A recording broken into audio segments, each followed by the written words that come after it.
Salam sejahtera Malaysia, denyut nadi suara rakyat bergema di channel ini. Terima kasih kerana bersama-sama dalam channel ini. Untuk mendapatkan berita terbaru setiap hari, sila tekan butang subscribe, like dan share. Malaysia kita punya, cintai Malaysia aku, kita jaga kita. Sila tekan butang subscribe, like dan Salam sejahtera Malaysia, denyut nadi suara rakyat bergema di channel ini. Najib Razak kalah di mahkamah dan bakal bankrupt bersama dengan anak dia. Kesian Najib. Sudah jatuh di timpa tangga. Sudah jatuh di timpa tangga. Apa boleh buat? Inilah kehidupan dia. Jadi mahkamah mengumumkan keputusan menolak permohonan Najib Razak dan anak untuk menangguhkan prosiding bankrupt. Kalau Najib bankrupt, anak dia bankrupt, dua-dua bankrupt, memang sudah punah segala harapan. Tidak ada lagi harapan. Jadi sebenarnya walaupun Najib Razak terlepas daripada mana-mana hukuman penjara kerana kes jenayah, pecah amanah, salah guna kuasa, pengubahan wang haram, tapi kalau dia kalah juga dalam kes kebankrupan ini, dia tetap tak ada apa-apa, tidak boleh bertanding, tidak boleh memegang jawatan, tidak boleh dan tidak boleh. Jadi sama juga kan. Mahkamah tolak permohonan Najib dan anak tangguh prosiding bankrupt. Sah, kalah lah ni. Sudah kalah di mahkamah. Mahkamah tinggi pada hari ini telah menolak permohonan Datuk Seri Najib Tun Razak dan anak dia, iaitu Datuk Muhammad Nazifuddin, untuk menangguhkan prosiding kebankrupan terhadap mereka kerana dikatakan telah gagal untuk melunaskan tunggakan cukai masing-masing, iaitu 1.69 bilion ringgit Malaysia dan 37.6 juta. Bayangkan Najib mau bayar 1.69 bilion, mana dia mau cari itu? Mana dia mau cari? Perkara itu disahkan sendiri oleh peguam mereka, Muhammad Farhan Muhammad Syafi, ketika beliau ditemui oleh pemberita selepas prosiding yang berlangsung di dalam kamar. Permohonan hari ini adalah untuk menangguhkan prosiding kebankrupan bagi membolehkan pendengaran di Pesuruhjaya Khas Cukai Pendapatan berjalan dulu. Bagaimanapun, timbalan pendaftar iaitu Kamarul Aris Kamaluddin tidak membenarkan permohonan kami. Saya setuju, benda ni sudah cukup lama. Takkan ditunda lagi. Sampai bila mau selesai? Kalau rakyat Malaysia, rakyat biasa, adakah tunda begini? Kami akan mengemukakan rayuan, dia kata. Karena kata beliau sambil menambah bahawa setakat ini tiada pengisytiharan bankrupt dan hanya notis kebankrupan dikeluarkan kepada anak guamnya. Mau bankrupt lah itu. Kalau sudah ada notis, tidak lama sudahlah itu. Memang tidak lama sudahlah. Tapi harap-harap janganlah mufliskan. Kesian juga pada Najib kalau sudahlah dia masuk penjara, kena muflis lagi. Apalagi dia ada lepas tu, kesian. Memang sudah tiada. Okey. 16 Oktober 2023 yang lalu, Mahkamah Persekutuan telah memutuskan bahawa kedua-dua anak beranak itu perlu melunaskan cukai tertunggak selepas menolak rayuan untuk membatalkan keputusan Mahkamah Tinggi terhadap mereka. Najib dan anak lelakinya merayu terhadap keputusan Mahkamah Tinggi yang membenarkan permohonan daripada LSDN untuk memasukkan penghakiman terus. Maksudnya tidak ada terus, ada keputusan penghakiman terus dalam kes tunggakan cukai terhadap mereka. Penghakiman terus ini ialah apabila mahkamah memutuskan kes tertentu melalui hujahan tanpa mendengar keterangan daripada saksi dalam perbicaraan. Dua mahkamah tinggi telah membenarkan permohonan LSDN untuk memasukkan penghakiman terus bagi mendapatkan semula tunggakan cukai daripada Najib dan anak lelakinya bagi tempoh 2011 sampai 2017, maksudnya selama 6 tahun. Najib dan Muhammad Nazifuddin telah gagal dalam rayuan mereka di Mahkamah Rayuan pada September 2021 bagi mengenepikan penghakiman terus tersebut. Pada 10 Mei 2022, Mahkamah Persekutuan memberi kebenaran kepada mereka untuk meneruskan rayuan. Sekarang sudah kalah lagi, dah lama lagi bankrupt, habislah. Bayangkan 1,69 bilion. Benda tuh kalau boleh dapat semula oleh LSDN, bayangkan boleh berapa banyak dia boleh buat untuk kemajuan negara. Dan dari Suara Rakyat, bagaimana di channel ini? Bye-bye. Salam sejahtera Malaysia. Denyut nadi Suara Rakyat bergema di channel ini. Najib Razak kalah di mahkamah dan bakal bankrupt bersama dengan anak dia. Kesian Najib. Sudah jatuh di timpa tangga. Sudah jatuh di timpa tangga. Apa boleh buat? Inilah kehidupan dia. Jadi mahkamah mengumumkan keputusan menolak permohonan Najib Razak dan anak untuk menangguhkan prosiding bankrupt. Kalau Najib bankrupt, anak dia bankrupt, dua-dua bankrupt, memang sudah punah segala harapan. Tidak ada lagi harapan. Jadi sebenarnya walaupun Najib Razak terlepas daripada mana-mana hukuman penjara kerana kes jenayah, pecah amanah, salah guna kuasa, pengubahan wang haram, tapi kalau dia kalah juga dalam kes kebankrapan ini, dia tetap tak ada apa-apa, tidak boleh bertanding, tidak boleh memegang jawatan, tidak boleh dan tidak boleh. Jadi sama juga kan. Mahkamah tolak permohonan Najib dan anak tangguh prosiding bankrupt. Sah, kalah lah ni. Sudah kalah di mahkamah.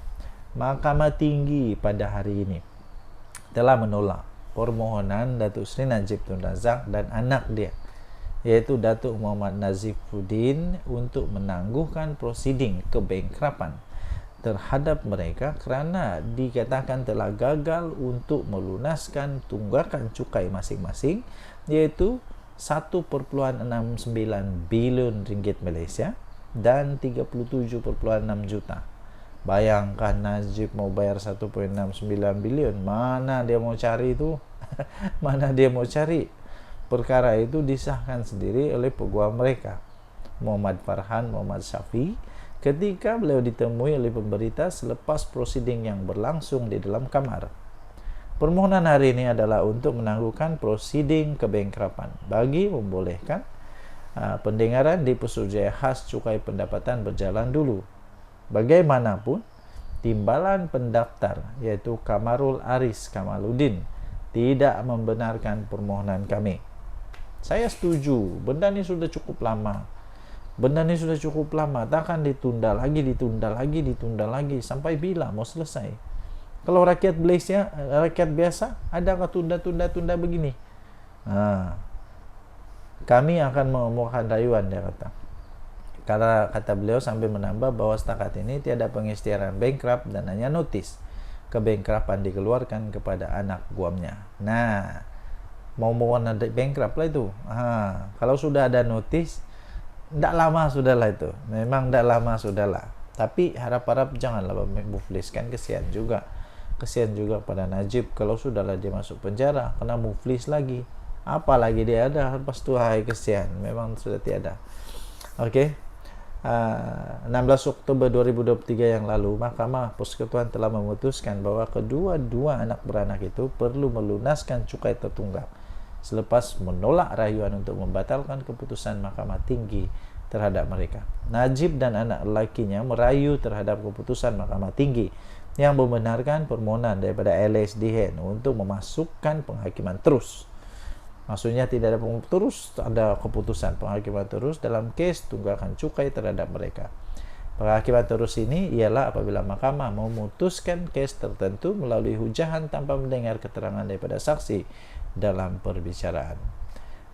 Dua mahkamah tinggi telah membenarkan permohonan LSDN untuk memasukkan penghakiman terus bagi mendapatkan semula tunggakan cukai daripada Najib dan anak lelakinya bagi tempoh 2011 sampai 2017, maksudnya selama 6 tahun. Najib dan Muhammad Nazifuddin telah gagal dalam rayuan mereka di Mahkamah Rayuan pada September 2021 bagi mengenepikan penghakiman terus tersebut. Pada 10 Mei 2022, Mahkamah Persekutuan memberi kebenaran kepada mereka untuk meneruskan rayuan. Sekarang sudah kalah lagi, dah lama lagi bankrupt, habislah. Bayangkan 1.69 bilion. Benda tu Kalau boleh dapat semula LSDN, bayangkan boleh berapa banyak dia boleh buat untuk kemajuan negara. Dengan dari Suara Rakyat bergema di channel ini. Bye bye. Salam sejahtera Malaysia. Denyut nadi Suara Rakyat bergema di channel ini. Ini Muhyiddin dan Hadi Awang perlu jawab. Sanusi pun perlu jawab. Semua orang di dalam Perikatan Nasional, pembangkang perlu jawab. Kalau memang betul, soalan dia begini. Kalau memang betul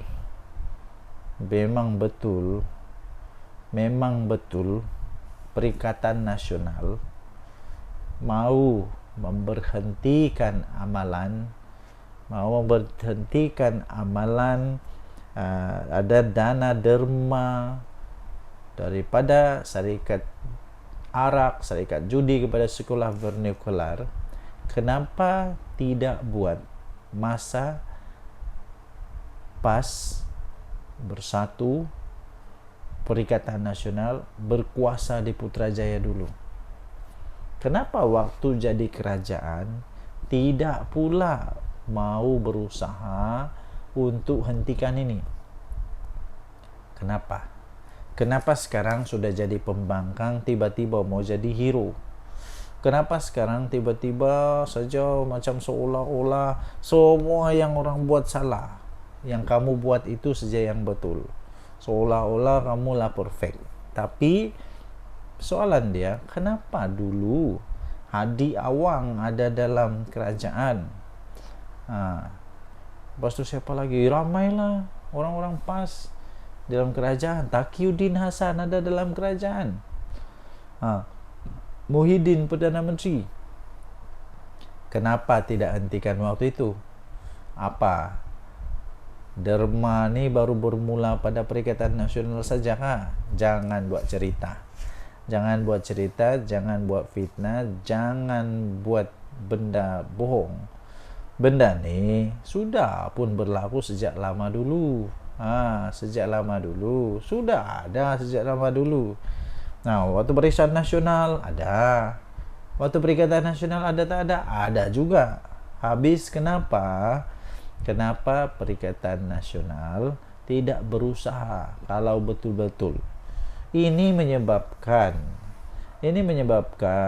kelihatan seperti Perikatan Nasional ini betul-betul parti yang menunggang saja, yang menjadikan isu-isu yang taklah isu sangat, bukan isu sekarang dijadikan isu sekarang. Isu dari dulu tiba-tiba seolah-olah muncul hanya pada sekarang. Begitu. Jadi lebih baik berhentilah buat ini, sebab ini hanya menampakkan kamu seolah-olah memang betul penunggang kepada isu ini saja.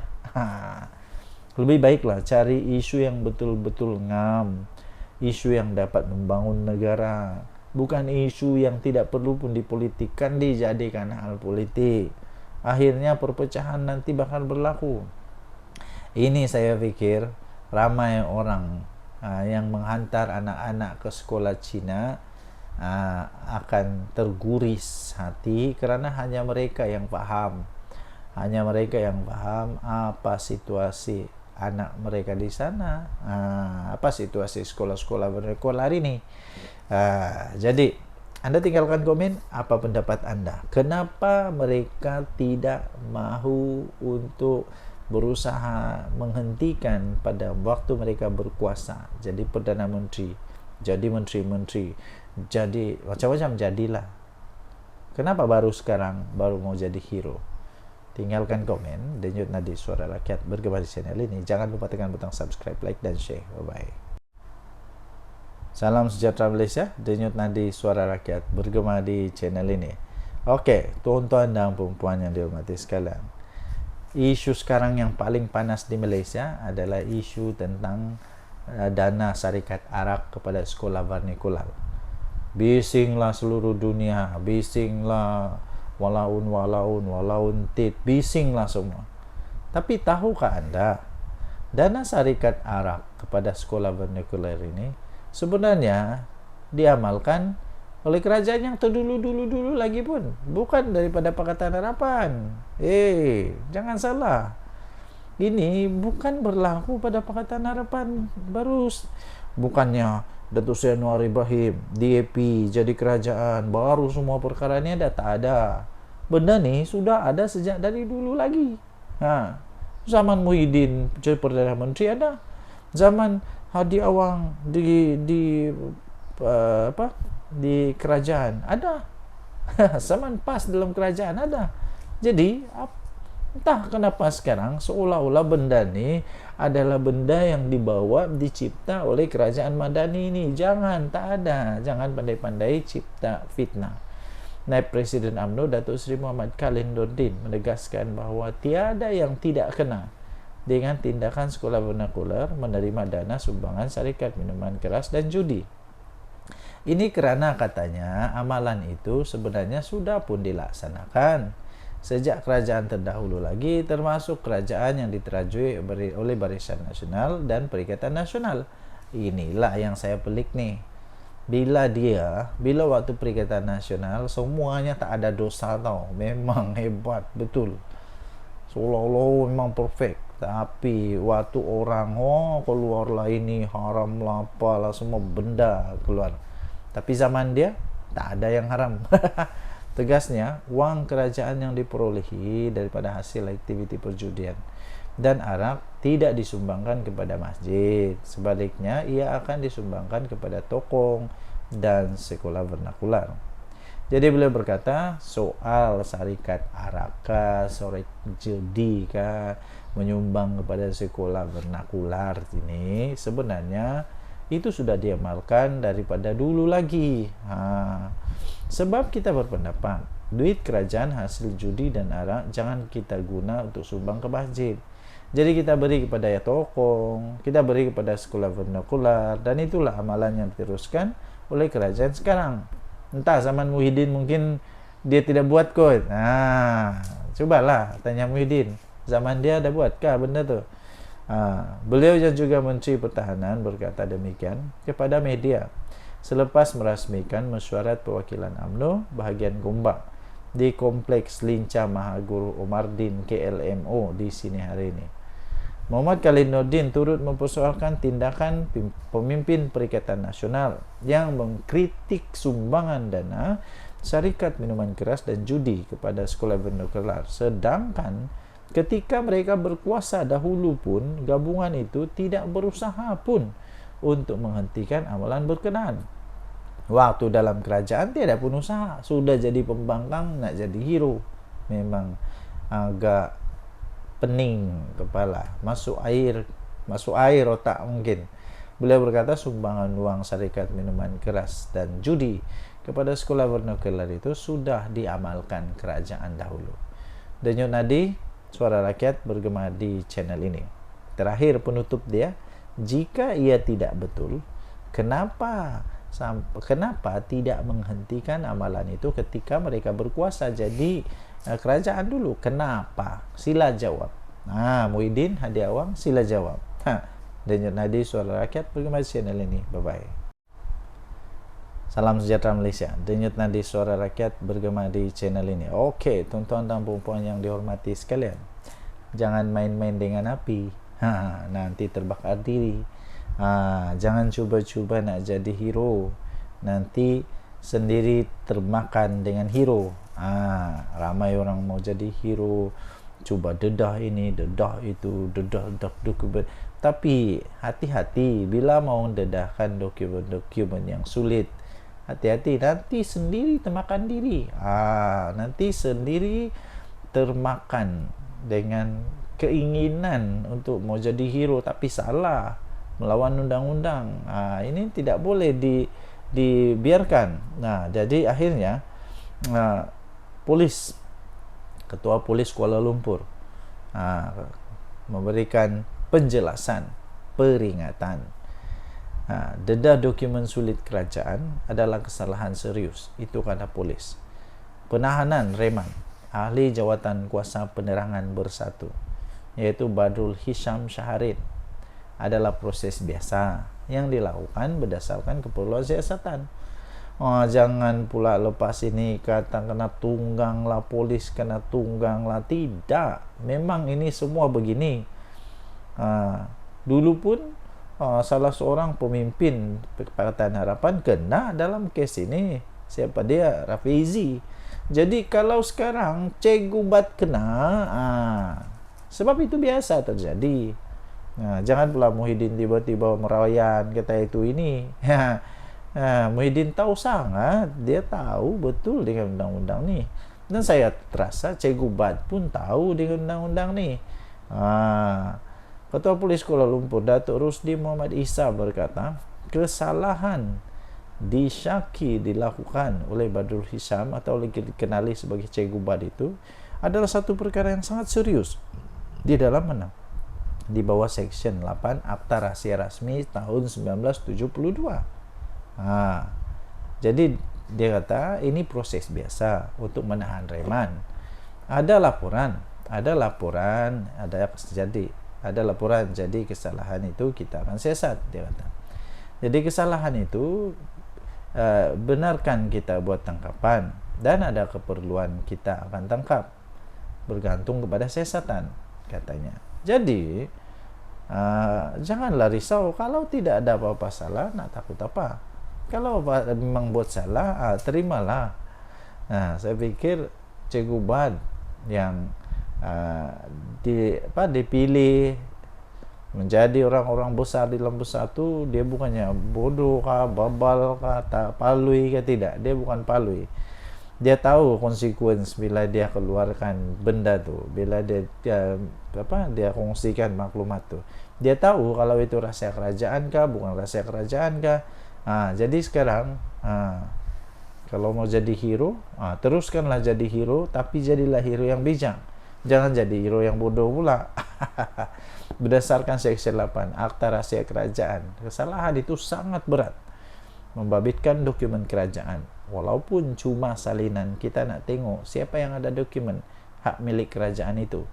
Sebab dia, Cikgu Bat, tidak bekerja di situ. Ini yang bikin pening nih. Cikgu Bat tidak kerja di situ, tapi dia ada itu dokumen. Jadi dari mana dia dapat, macam mana dia boleh dapat? Ini memang mengejutkan. Beliau berkata demikian pada majlis serah terima tugas Ketua Polis Daerah Dang Wangi di Ibu Pejabat Polis IPD Dang Wangi. Okey, jadi anda boleh layari seterusnya di dalam Harian Metro, hmetro.com.my untuk berita ini. Deda dokumen sulit kerajaan adalah kesalahan serius, kata polis. Kita jumpa lagi. Bye. Salam sejahtera Malaysia, denyut nadi suara rakyat terus bergema di channel ini terbaru, tuan-tuan dan puan-puan. Adakah Datuk Seri Anwar Ibrahim akan bertahan menjadi Perdana Menteri paling lama atau tidak? Mungkin tidak kesampaian. Tapi Datuk Seri Anwar Ibrahim, saya fikir dia bukan gila untuk nak jadi Perdana Menteri lah. Tidak. Yang penting memang dia mau selamatkan negara Malaysia. Okey. Hadkan tempoh perkhidmatan Perdana Menteri tidak lebih daripada 10 tahun. Itu perlu dibahaskan di Parlimen. Itu daripada Menteri di Jabatan Perdana Menteri, Undang-Undang dan Informasi. Satu sidang khas Parlimen perlu diadakan di bawah Peraturan 11/3 Peraturan Dewan Rakyat dan Dewan Negara untuk membahaskan pengehadan tempoh perkhidmatan untuk Perdana Menteri yang tidak melebihi daripada 10 tahun sekiranya cadangan itu mau dilaksanakan. Menteri Jabatan Perdana Menteri, Undang-Undang dan Reformasi Institusi, iaitu Datuk Seri Azalina Osman Said berkata, peruntukan undang-undang berkenaan perlu untuk dibahaskan sekiranya cadangan itu mau dilaksanakan. Okey. Menteri Jabatan Perdana Menteri itu iaitu Datuk Seri Azalina Osman Said berkata peruntukan berkenaan perlu dibahaskan untuk memandangkan pindaan itu merupakan perkara yang memerlukan perbahasan mendalam dan keputusan daripada Jemaah Menteri. Okey. Jadi pada pendapat anda, tuan-tuan dan puan yang dihormati sekalian, Perlukah seorang Perdana Menteri, Datuk Seri Anwar Ibrahim kah selepas ini dan seterusnya untuk dihadkan kepada tidak melebihi 10 tahun sahaja? Pada pendapat saya, ada kebaikan dan ada keburukannya. Kebaikannya ialah dapat lama dia untuk merancang strategi membangun negara. Tapi keburukannya ialah dia boleh jadi pula kuku besi. Dia boleh jadi pula terlampau banyak betul dia buat sampai orang lain tidak boleh buat apa-apa. Jadi kita boleh nampak apa yang terjadi kepada Datuk Tun Mahathir. Dia jadi Perdana Menteri paling lama. Kemudian Datuk Seri Anwar Ibrahim ganti, setelah sepatutnya Datuk Seri Anwar Ibrahim patut ganti dia, tapi pun tidak ganti-ganti. Jadi perlukah? Kalau perlu untuk hadkan 10 tahun, maksudnya tidak ada pilihan untuk Datuk Seri Anwar Ibrahim, iaitu pada panggal kedua dia menjadi Perdana Menteri dan masuk panggal ketiga. Pada panggal ketiga dia wajib untuk diberhentikan ataupun berhenti daripada jadi Perdana Menteri. Tidak ada pilihan. Okey, jadi semua orang ada pendapat masing-masing, tapi pada pendapat saya neutral. Jadi pun okey, tak jadi pun okey, tiada masalah. Sebab Datuk Seri Anwar Ibrahim bukan pakcik saya. bukan pakcik saya, bukan makcik saya, bukan datuk saya, bukan. Jadi sama ada dia jadi Perdana Menteri atau tidak jadi Perdana Menteri, tidak ada apa-apa kelebihan kekurangan kepada saya. Yang penting, yang pasti, tugasnya untuk membangun negara, untuk menyelamatkan negara, untuk berusaha menjadikan negara ini lebih makmur, lebih selamat, lebih bahagia, lebih semua lebih yang terbaik-terbaiklah dapat dilaksanakan. Kita jumpa lagi. Tinggalkan komen Anda. Bye bye.